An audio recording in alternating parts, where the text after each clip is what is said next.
যে তারা কোরআন কারীম দিলের মধ্যে নিয়ে নিছে, হাফেজ কোরআন হয়ে গেছে।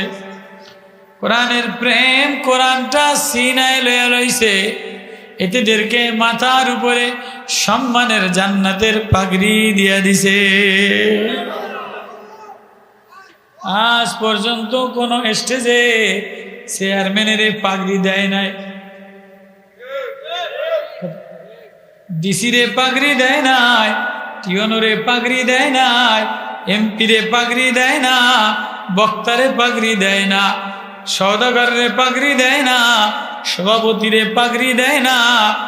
4-10 বছরের বাচ্চা হাফেজে কোরআন, টিওনো বসা, চেয়ারম্যান বসা, ডিসি বসা, সভাপতি বসা, মোহতামিম বসা, শিল্পপতি বসা, মালদার বসা, প্রধানমন্ত্রী বসা, প্রধানমন্ত্রীর পাগড়ি দেয় না, স্বরাষ্ট্রমন্ত্রীর পাগড়ি দেয় না, দিছে নি কোনো স্টেজে।